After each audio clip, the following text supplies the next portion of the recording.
Borax சத்து குறைபாடு. அதாவது இது விவசாயம் மட்டும் இல்லை, வீட்டில் ஒருத்தவங்க ஒரு மரம் 2 மரம் வச்சுருப்பாங்க. கடைக்கு போய் யூரியா, டிஏபி, காம்ப்ளெக்ஸ் வாங்கி போட்டு வர்றோம். ஆனால் வர புது புது இலையும் சுருக்கமாகவே இருக்கும், குறும்ப புறம் கொட்டிக்கும். இப்போ இந்த நுனி வேறு இருக்கும் சுற்றி.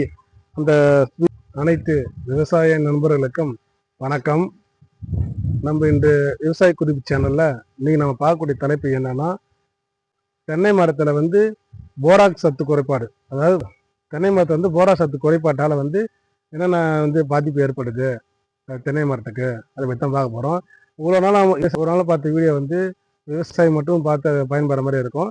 இது விவசாயம் மட்டும் இல்லை, வீட்டில் ஒருத்தவங்க ஒரு மரம் 2 மரம் வச்சுருப்பாங்க. இல்லை இந்த மாதிரி வீட்டில் வச்சுருந்தாலும் தென்னை மரம் வச்சுருந்தாலும் அதுக்கு இதை நிவர்த்தி செய்யலாம் எப்படி, அதை பற்றி தான் நீங்கள் நான் பார்க்க போகிறோம். போராக்ஸ் சத்து குறைபாட்டு தான் பார்க்க போகிறோம். தென்னை மரத்தில் எப்பயும் நம்ம உரம் போடுறது அதிகமாக நம்ம எப்படி போடுறோம்னா, டிஏபி, யூரியா, காம்ப்ளெக்ஸ் அது மாதிரி தான் போகிறோம். நம்ம கடைக்கு போய் யூரியா, டிஏபி, காம்ப்ளெக்ஸ் வாங்கி போட்டு வர்றோம். ஆனால் அந்த எல்லா பயிரும் ஏற்கனவே நம்ம ஒரு வீடியோவில் பார்த்தோம், இந்த நெல் வகையில் ஜிங்க் சல்பேட் மற்றும் எம்என் மிக்சர் பயன்படுத்துது. அது மாதிரி நம்ம தென்னை மரத்துலேயும் முன்கூட்டியே தென்னை எம்என் மிக்சரும் இருக்குது. தென்னை எம்என் மிக்சர் எல்லாமே கலந்துருக்கும். அது எல்லாமே ஜிங்கு, போரான் மிக்சர் கலந்து இருக்கும் தென்னை எம்என் மிக்சர். அதே மாதிரி அதையும் வச்சிடணும்.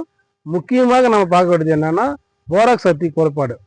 இந்த போராக்ஸ் சத்து குறைபாட்டால் எப்படி தென்னை மரமுடைய பாதிப்பு இருக்குன்னா, தென்னையுடைய இலை இருக்குதுல்ல, அந்த தென்னையுடைய மாதிரி இலை வர பார்த்து சிற்றிலையாக காணப்படும், சின்ன சின்ன சிற்றிலையாக காணப்படும். வர புது புது இலையும் சுருக்கமாகவே இருக்கும், தெளிவாகவே இருக்காது.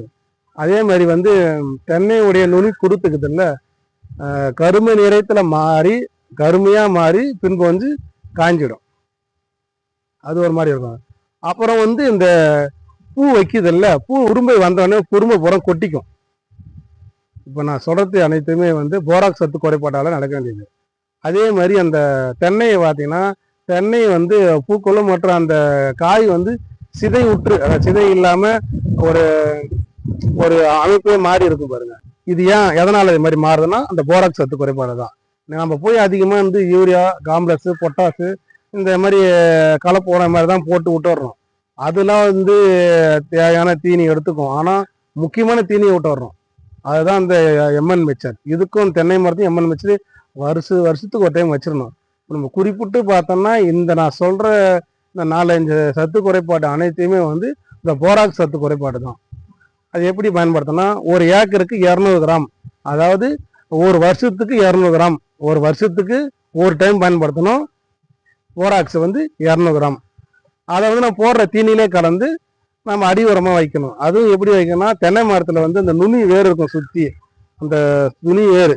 இதை நம்ம தென்னை மரம்னா இதுல நுனி வேறு தள்ளி இருக்கும். அந்த நுனி வேறு தள்ளி சுற்றி பல முறை இது பண்ணிட்டு அந்த போடுற தீனியில் அந்த போராக்ஸ் 200 கிராம் கலந்து போட்டு விட்டோன்னா வருஷத்துக்கு ஒரு டைம் ஆட்டோமேட்டிக்காக நீங்கள் முன்னெச்சரிக்கையாக இதை போட்டாலே இந்த மாதிரி வராது. சிற்றிலை மாதிரி இலை சுருக்கம் இருக்குது, அந்த குறும்பை உதிரத்து, இந்த சிதை விட்டுற காய் இருக்குது, அந்த தென்னை காயே அமைப்பே இல்லாமல் ஒரு மாதிரியா இருக்கும் பாருங்க. அது எல்லாமே இந்த போராக்ஸ் சத்து குறைபாடு தான். இது மாதிரி விவசாய சம்பந்தமான விவசாய பதிவுகளுக்கு அனைவரும் தொடர்ந்து பயன்பெற விவசாய குறிப்பு சேனலை லைக் பண்ணுங்க, கமெண்ட் பண்ணுங்க, ஷேர் பண்ணுங்க, சப்ஸ்கிரைப் பண்ணுங்க. அனைவருக்கும் நன்றி.